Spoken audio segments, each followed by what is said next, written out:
Le point de départ de ce travail en cours, c'est une curiosité que j'ai eue pour le moment en fait, de naissance de l'écriture. On écrivait sur des tablettes d'argile, l'écriture cunéiforme.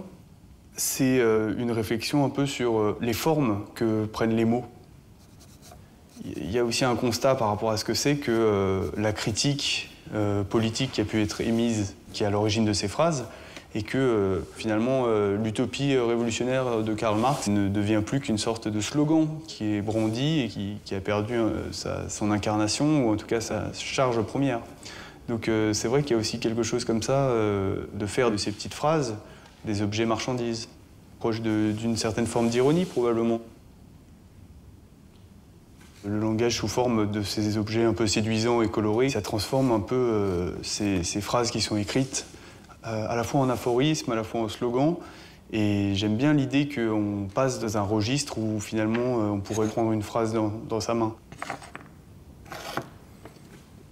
C'est le rôle de l'objet qui m'intéresse, c'est-à-dire le fait que tout d'un coup une phrase puisse être conservée, puisse être volée, puisse être donnée, puisse être échangée, mise dans sa poche. Si je considère que le langage, c'est ma première préoccupation, il ne s'agit pas nécessairement de mots.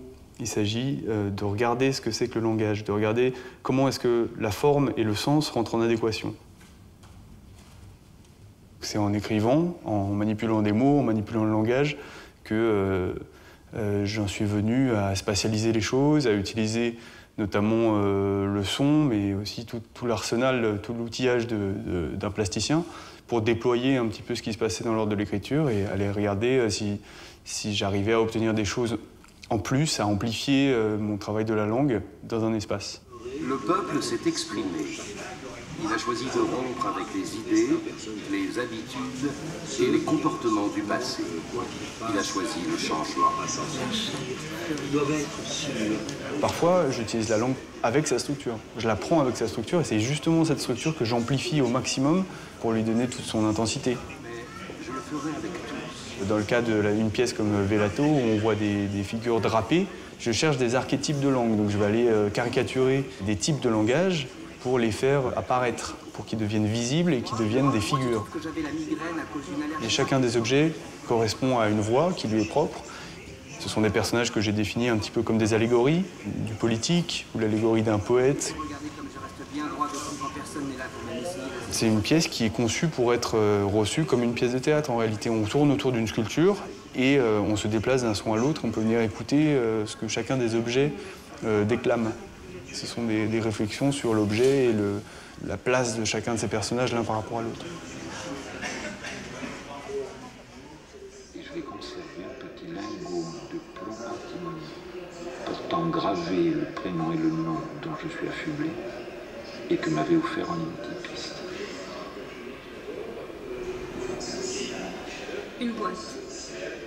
Les pliures de bois, ces axes particuliers. Les sons de cette installation, ce sont des objets qui sont racontés par des gens. J'ai demandé à des écrivains de me faire don d'un objet, un objet verbal, et je les ai enregistrés. Et ces enregistrements, en fait, ont été placés dans des boîtes, dans des meubles, dans des tiroirs, dans des placards, qui ont tous une histoire, qui ont appartenu à des gens. Voilà, une forme matérielle et une forme linguistique. On glisse du métal au bois, du bois à l'affilée.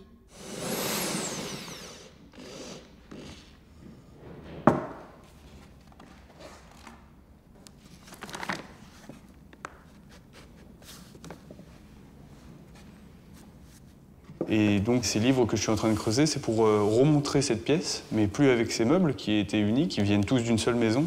Ils appartenaient aux mêmes personnes. Et donc pour reproduire cette installation, j'ai utilisé des livres qui sont sur le même principe. C'est des livres qui ont été manipulés, avec lesquels des gens ont vécu. Et ces objets sonores se retrouvent placés cette fois à l'intérieur de livres qui sont creusés.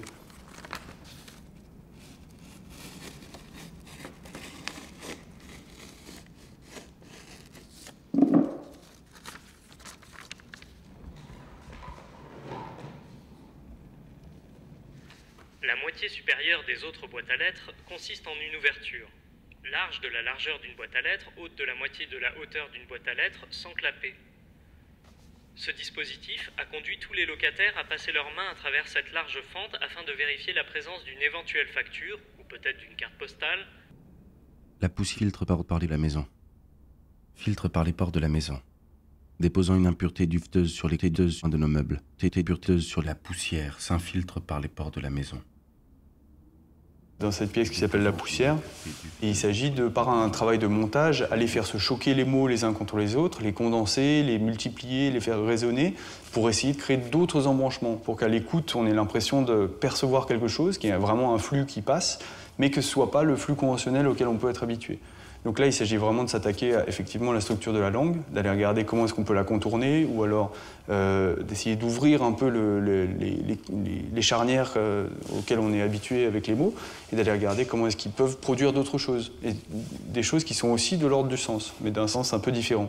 Les coins dufteuses sur les coins, les pures sur les dufteuses sur les coins de nos meubles, sur les dalles du carrelage, sur chacune des surfaces que nous espérions trouver immaculage, fasculées. Elle se déplace simplement en face de nos meubles, sur chacune des surfaces immaculées. Elle se déplace simplement cachée au creux des étendues, un bruissage, caché au creux des meubles, des étages, des étendues au creux des étendues des meubles. L'œil malade, c'est une forme qui est en fait une représentation d'un point aveugle que j'ai dans l'œil suite à un accident, et donc c'est par excellence quelque chose qui est invisible pour les autres, qui se projette sur ce que je regarde, mais que seul moi peux voir. Et donc je me suis mis à décliner cette forme comme pour une tentative de la traduire, comme avec une volonté d'essayer de la saisir pour la représenter, pour la montrer. Et donc cette impossibilité de la représenter telle que je la vois, c'est devenu la genèse de tout un cycle. Et cet objet, l'œil malade, la forme la plus aboutie est maintenant cette performance, puisque c'est un texte qui raconte cette histoire, qui raconte la tentative de transmettre quelque chose, de parler de cette forme. Et donc, deux personnages déballent un objet sans fin. Plus on aperçoit l'objet qui est enfoui sous ces couches de matériaux, plus leur dialogue s'approche de ce que c'est que cette forme insaisissable. Donc il y a un effet de mise en abîme qui cherche justement à dire ce qui ne peut pas être dit, qui cherche à représenter ce qui ne peut pas être représenté. Donc c'est vrai que ce motif du cycle et de la continuité comme ça, de quelque chose qui tourne à vide, et cette sorte de sentiment de vertige un peu qui peut en sortir, est une constante dans ce que je recherche. Et pour moi, j'ai l'impression que mon travail est reçu, ou que quelque chose se passe quand ce vertige est provoqué chez quelqu'un, quand il est perceptible.